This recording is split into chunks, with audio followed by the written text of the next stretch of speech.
आप सभी मित्रों को नमस्कार।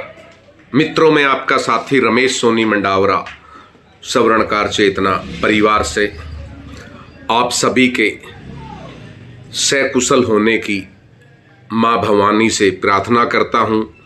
महाराजा अजमेर जी का आशीर्वाद सदैव आप लोगों पर बना रहे। आप सदैव आगे बढ़कर अपना, अपने परिवार का, अपने समाज का नाम रोशन करते रहें। सोशल मीडिया के व्हाट्सएप ग्रुपों पर और फेसबुक पर देख रहे हैं, कई जगह हमारे समाज के दुकानदार भाइयों के साथ कई प्रकार की वारदातें घटित हो चुकी है और इन वारदातों को लेकर मेरा समाज और मेरे समाज का भाई बंधु बहुत ज़्यादा चिंतित है। ऐसे में हर पल मेरे समाज के बंधुओं को आपसी डर सा लगा रहता है। आखिर क्या दोष है हमारा? हमने किसका क्या बिगाड़ा है? जो मेरे भाई ज्वेलरी का कारोबार करते हैं, उन्होंने आखिर किसी का क्या बिगाड़ा है कि आए दिन या तो कहीं ना कहीं किसी दुकान पर लूटपाट हो जाती है, छीना झपटी हो जाती है, या फिर आजकल एक नई गैंगस्करिये हो चुकी है जो आती है और दुकानों पर आकर दुकानदार से को बातों में उलझा लेती हैं। कुछ ऐसी महिलाएं दिखाई जा रही हैं जो आकर दुकानदारों को बातों में उलझा लेती हैं। 2-3 महिलाएं आती हैं और उसी दौरान वो दुकान के सामान पर हाथ साफ कर जाती हैं। तो आखिर मेरे समाज के इन व्यापारी भाइयों का या मेरे इन ज्वेलर्स भाइयों का क्या दोष है? क्या वो ज्वेलरी का व्यापार करते हैं यही उनका दोष है? या इस समय ज्वेलरी, सोना चांदी महंगा हो रहा है और ऐसे में सबको सुनार ही दिखता है? ये एक चिंता का विषय है। आज हरियाणा की बात करें, दिल्ली की बात करें, राजस्थान की बात करें, गुजरात की, महाराष्ट्र की बात करें, हम कहीं भी सुरक्षित नहीं हैं, हम कहीं भी सेफ नहीं हैं और ना ही प्रशासन द्वारा हमें कोई विशेष सहयोग मिलता है कि जब हमारे यहाँ कोई ऐसी वारदात हो जाए तो हमारे माल की रिकवरी हो जाए। ऐसा भी नहीं हो पाता। पूरा माल भी कभी रिकवरी नहीं हो पाता। ऐसे में ये चिंता का विषय है। हमारे समाज के कथाकथित नेता इन विषयों से हटकर दूसरी तरफ मगन हैं।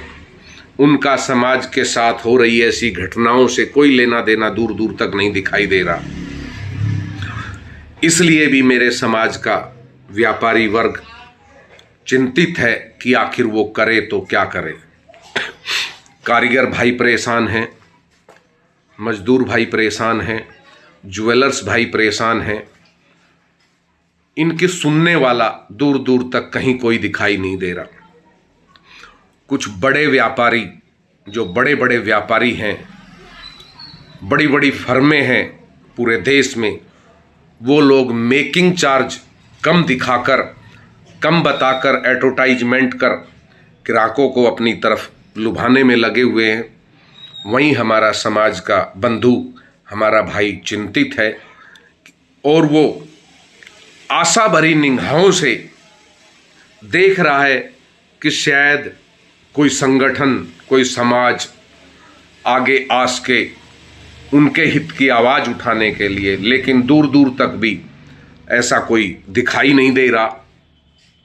सब अपनी मस्ती में मस्त हैं। संगठन और नेता, इनकी आवाज़ उठाने वाला कोई दूर दूर तक दिखाई नहीं दे रहा। आखिर कब तक मेरे ये समाज के भाई बंधु, मेरे ज्वेलर्स भाई, मेरे व्यापारी भाई कब तक यूँ परेशान होते रहेंगे और कब तक इस तरह की लूटपाट की घटनाएं, इस तरह की वारदातें, या ये जो 3-4-5 महिलाएं आती हैं ग्राहक को, मैं देखिए सभी महिलाओं के विषय में नहीं कह रहा हूँ, कुछ जगह हमने देखा है कि दुकान पर 2-3 महिलाएं आ रही है और वो ग्राहक को बातों में, दुकानदार को बातों में उलझा लेती हैं और इसी दौरान वो अपना काम कर जाती है। ऐसा ही हाल ही में बरवाड़ा में भी हुआ है।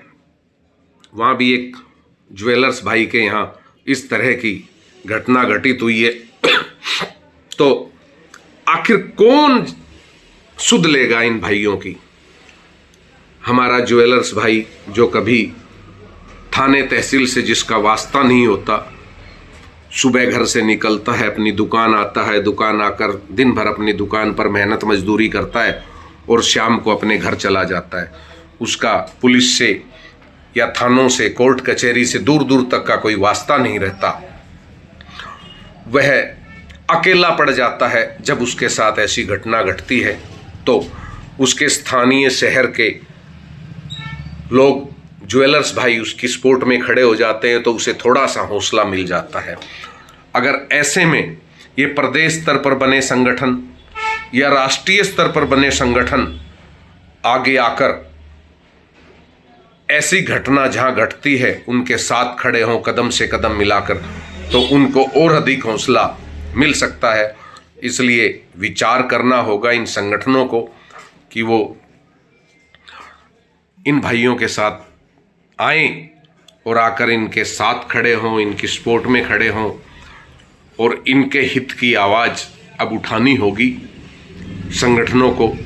तभी बात बनेगी, तभी हम अपनी आने वाली पीढ़ी को ये व्यापार, अपना पुश्तैनी व्यापार हंसी हंसी सौंप सकेंगे। जय अजमेर जी साथियों।